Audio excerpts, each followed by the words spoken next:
Hello friends, good morning. स्वागत है आपका स्टडी एंड रिसर्च में। मैं डॉक्टर नीलम आपका अपनी चैनल स्टडी एंड रिसर्च में स्वागत करती हूं। और जो स्टडी चल रही है वो चल रही है आधुनिक इतिहास पर। जैसा कि पहले भी बताया आपको 7 o'clock आपको वीडियो मॉर्निंग में मिल जाएगा। और इस तरह का वीडियो आपको पसंद आता है तो लाइक शेयर सब्सक्राइब करें। सब्सक्राइब करने के बाद बेल आइकन की घंटी को जरूर प्रेस कर लें ताकि इस तरह का वीडियो मैं जब भी अपलोड करूँ उसकी सूचना, उसकी नोटिफिकेशन आसानी से आप तक पहुँच सके। तो हम आ गए अपने पहले प्रश्न पर। भारत से पुर्तगाली सत्ता के पतन के कारणों में कौन सा कारण सही नहीं है? तो जो कारण सही नहीं हो रहा है वो भारत में मुगल सत्ता की स्थापना, ये कारण सही नहीं है। बाकी यहाँ पे सभी सही हैं। और सही कारणों को भी एक बार हम देख लेते हैं। स्पेन का 1580 में पुर्तगाल पर अधिकार। फिर इसका सी कहता है अंग्रेजी एवं डच नौसेना शक्ति का उदय। डी कहता है औरंगजेब की व्यापार विरोधी नीति। तो ये सभी के सभी सही है। जो सही नहीं है वो हो जाएगा भारत में मुगल सत्ता की स्थापना। पीजीटी हिस्ट्री 2009 का ये प्रश्न रहा है। पुर्तगाली सत्ता के पतन के कारणों में स्पेन का पुर्तगाल पर अधिकार, अंग्रेजी एवं डच नौसैनिक शक्ति का उदय, औरंगजेब की व्यापार विरोधी नीति इत्यादि शामिल थे। जबकि मुगल सत्ता की स्थापना से इसका कोई संबंध नहीं था। नेक्स्ट क्वेश्चन पे आते हैं। अवध के अंग्रेजी राज्य में विलय के समय वहाँ का नवाब कौन था? तो वहाँ का जो नवाब था वो हो जाएगा वाजिद अली शाह। डी ऑप्शन हमारा करेक्ट हो जाएगा। इसकी व्याख्या देख लेते हैं। पीजीटी हिस्ट्री 2009 का ये प्रश्न रहा है। अवध का अंतिम नवाब वाजिद अली शाह था। 13 फरवरी 1856 में डलहौजी को इसके ऊपर कुशासन का आरोप लगाकर अवध राज्य का विलय आउटरम की रिपोर्ट पर ब्रिटिश साम्राज्य में कर लिया था तथा स्वतंत्र अवध राज्य का अंत कर दिया गया। डलहौजी ने कहा, यदि अंग्रेज सरकार इस प्रकार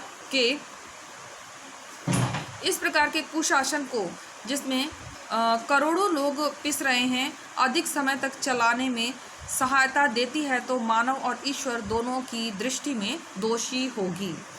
नेक्स्ट क्वेश्चन पे आते हैं। क्वेश्चन कर्नल स्लिम का ये क्वेश्चन है। और यहाँ पे कर्नल स्लिम ने क्या किया था? तो कर्नल स्लिम ने किया था ठगों का दमन। ऑप्शन डी हमारा यहाँ पे करेक्ट हो जाएगा। पीजीटी हिस्ट्री 2009 का ये प्रश्न रहा है। व्याख्या देख लेते हैं। विलियम बेंटिक के समय में पश्चिमी भारत में ठगों का बहुत आतंक बढ़ गया था, जिनका अंत करने में बेंटिक ने कर्नल स्लिम को यहाँ पे नियुक्त किया। फिर से एक बार देख लेते हैं। विलियम बेंटिक के समय में पश्चिम भारत में ठगों का बहुत आतंक बढ़ गया था, जिनका अंत करने के लिए बेंटिक ने कर्नल स्लिम को नियुक्त किया। उसने 1500 के लगभग लोगों को गिरफ्तार किया, जिसमें ठगों को फांसी दे दी गई। विशेष रूप से आजीवन निर्वासित कर दिया गया। 1837 के पश्चात संगठित रूप से ठगों का अंत हो गया तथा ठगी के आतंक से प्रभावित हैदराबाद, राजपूताना, बुंदेलखंड में लगभग शांति की स्थापना हो गई। नेक्स्ट क्वेश्चन पे आते हैं। नेक्स्ट क्वेश्चन कहता है, चतुर्थ आंग्ल मैसूर युद्ध का तात्कालिक कारण क्या था? तो जो तात्कालिक कारण बना था वो हो जाएगा ऑप्शन डी, टीपू द्वारा अंग्रेजों की अधीनता न स्वीकार करना। और ये प्रश्न रहा है पीजीटी हिस्ट्री 2010 का। व्याख्या देख लेते हैं। चतुर्थ आंग्ल मैसूर युद्ध का तात्कालिक कारण टीपू द्वारा अंग्रेजों की अधीनता न स्वीकार करना था। इस युद्ध में टीपू सुल्तान की हार हुई और वह अंग्रेजों के विरुद्ध लड़ते हुए 4 मई 1799 को मारा गया। नेक्स्ट क्वेश्चन पे आते हैं। यंग हस्बैंड मिशन क्यों भेजा गया था? फिर से क्वेश्चन देख लेते हैं। यंग हस्बैंड मिशन क्यों भेजा गया था? तो इस मिशन को भेजने का जो कारण था वो था ऑप्शन सी, तिब्बत में रूस का षड्यंत्र विफल करने के लिए इसे भेजा गया था। ये प्रश्न है पीजीटी हिस्ट्री 2010 का।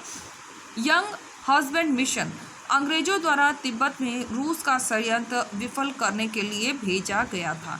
यह घटना लॉर्ड कर्जन के समय 1904 में की गई थी। 7 सितंबर 1904 को यंग हस्बैंड ने अपनी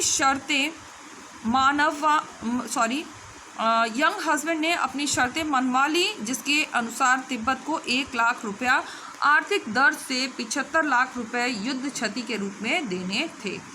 नेक्स्ट क्वेश्चन पे आते हैं। 1717 के फरमान के द्वारा अंग्रेजी कंपनी को कौन सी सुविधा नहीं मिली थी? तो जो सुविधा नहीं मिली थी उसे ही हमें पहचानना है। तो जो सुविधा नहीं मिली है वो हो जाएगा ऑप्शन डी, 3 साल बाद यही अधिकार अन्यत्र भी देने का आश्वासन। ऐसा कुछ भी नहीं था, तो ऑप्शन डी हमारा बन जाएगा। और क्या क्या सुविधाएं मिली थी वो भी हम देख लेते हैं। 3000 रुपये वार्षिक कर के बदले व्यापार की सुविधा दी गई थी। कोई अतिरिक्त चुंगी देने की आवश्यकता अब नहीं रह गई थी। सी कहता है कलकत्ता के आसपास अतिरिक्त जमीन लेने की अनुमति मिल गई थी।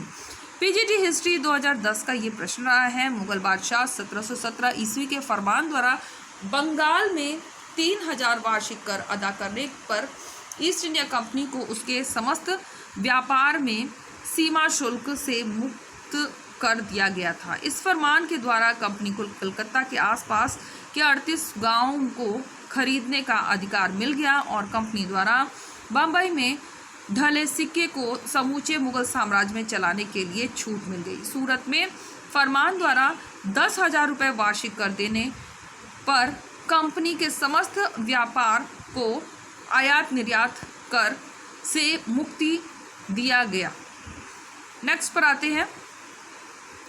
अमृतसर की संधि रणजीत सिंह ने की, तो किसके साथ हुई थी? सर चार्ल्स मैडकॉफ के साथ हुई थी। पीजीटी हिस्ट्री 2011 का ये प्रश्न रहा है। महाराजा रणजीत सिंह और लॉर्ड मिंटो के दूत सर चार्ल्स मैडकॉफ के मध्य 25 अप्रैल 1809 को अमृतसर की संधि हुई। संधि के तात्कालिक प्रभाव के फलस्वरूप रणजीत सिंह का सतलज पार के सिख राजाओं के ऊपर प्रभुत्व जमाने का सपना टूट गया, परंतु दूसरी ओर जैसा कनिंघम ने कहा कि रणजीत सिंह को पश्चिम में प्रसार करने की खुली छूट मिल गई। नेक्स्ट क्वेश्चन देखते हैं। किस अधिनियम में यह प्रावधान किया गया कि बंगाल का गवर्नर जनरल ही संपूर्ण भारत का गवर्नर जनरल होगा? तो कौन सा चार्टर एक्ट था? तो जो चार्टर एक्ट था वो हो जाएगा option C, charter act 1833। Next question देखते हैं। क्वेश्चन से पहले व्याख्या देख लेते हैं। चार्टर एक्ट 1833 के द्वारा भारत के प्रशासन का केंद्रीकरण कर दिया गया। बंगाल का गवर्नर जनरल अब भारत का गवर्नर जनरल बन गया। सपरिषद गवर्नर जनरल को कंपनी के सैनिक तथा असैनिक कार्यों का नियंत्रण, निरीक्षण, निर्देशन सौंप दिया गया। Next question. किस फ्रांसीसी ने 1673 में पांडिचेरी की नींव डाली? तो पांडिचेरी की जो नींव डाली है वो हो जाएगा फ्रैंको मार्टिन। ऑप्शन बी हमारा यहाँ पे करेक्ट होगा। पीजीटी हिस्ट्री 2011 का प्रश्न रहा है।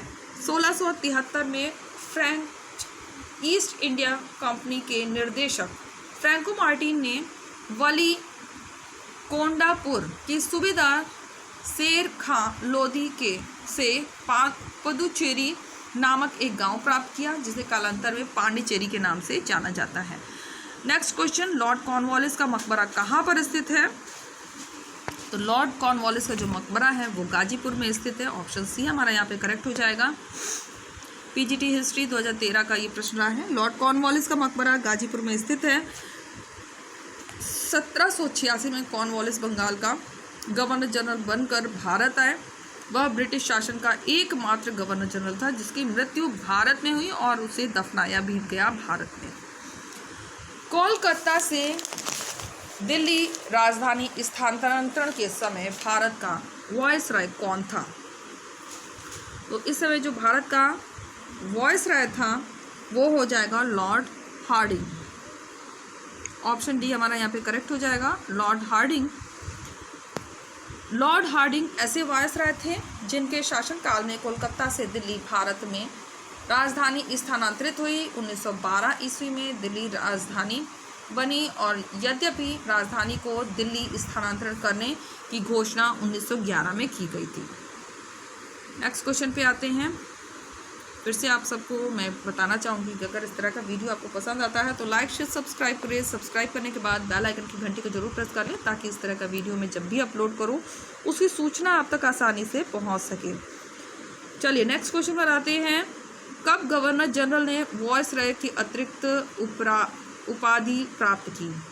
तो जो उपाधि प्राप्त हुई है वायसराय के अतिरिक्त वो हो जाएगा 1858। ऑप्शन सी हमारा करेक्ट हो जाएगा। व्याख्या देख लेते हैं। ये भी पीजीटी हिस्ट्री 2013 का प्रश्न रहा है। इस पर पीजीटी हिस्ट्री के काफ़ी प्रश्न आ गए हैं। सन 1858 में गवर्नर जनरल को वायसराय की अतिरिक्त उपाधि प्रदान की गई। कंपनी की गतिविधियां ठीक ना होने के कारण शासन को और मजबूत बनाने के उद्देश्य से अधिनियम 1858 को भारत में लागू किया गया। लॉर्ड कैनिंग कंपनी के शासन के अधीन नियुक्त अंतिम गवर्नर जनरल तथा ब्रिटिश क्राउन के तहत नियुक्त प्रथम वायसराय थे। नेक्स्ट क्वेश्चन पे आते हैं। निम्न में से कौन भारत का प्रथम गवर्नर जनरल था? तो निम्न में से जो भारत का प्रथम गवर्नर जनरल बना था वो हो जाएगा विलियम बेंटिक। ऑप्शन बी हमारा यहाँ पे करेक्ट होगा। टीजीटी हिस्ट्री 2013 का प्रश्न रहा है। व्याख्या देखते हैं। चार्टर एक्ट 1833 के द्वारा बंगाल के गवर्नर को अब भारत का गवर्नर जनरल बना दिया गया। इस एक्ट के तहत विलियम बेंटिक को भारत का गवर्नर जनरल होने का सौभाग्य प्राप्त हुआ। नेक्स्ट क्वेश्चन पे आते हैं। ब्रिटिश शासन में ब्रिटेन के केवल एक ही राजा ने भारत की यात्रा की एवं अपना एक भव्य दरबार लगाया। वह राजा था, तो वो राजा था ऑप्शन बी हो जाएगा जॉर्ज पंचम। हिस्ट्री पीजीटी 2013 का प्रश्न रहा है। ब्रिटिश शासन के दौरान ब्रिटेन के केवल एक ही राजा ने भारत की यात्रा की एवं अपना एक भव्य दरबार लगाया। वह राजा जॉर्ज पंचम था। उसने यह आयोजन 1911 में दिल्ली में किया था। काल कोठरी त्रासदी किसे बंदी बनाए जाने से संबंधित है? तो ये संबंधित है अंग्रेजों की घटना थी और 15 जून 1756 को फोर्ट विलियम बंगाल को सिराजुद्दौला के सैनिकों ने घेर लिया और अंग्रेजों ने आत्मसमर्पण कर दिया। सिराजुद्दौला के आदेश पर सभी 146 बंदियों को 18 फुट लंबे 14 फुट 10 इंच चौड़े कक्ष में 20 जून 1756 को बंद कर दिया गया। प्रातःकाल जब खोला गया तो केवल 23 व्यक्ति ही जीवित बचे थे। इस घटना को ही काल कोठरी त्रासदी की संज्ञा दी गई है। नेक्स्ट आते हैं। बंगाल में द्वैध सरकार की स्थापना किसने की? तो बंगाल में जो द्वैध शासन की स्थापना हुई है वो की गई है रॉबर्ट क्लाइव के द्वारा। डी ऑप्शन हमारा करेक्ट होगा।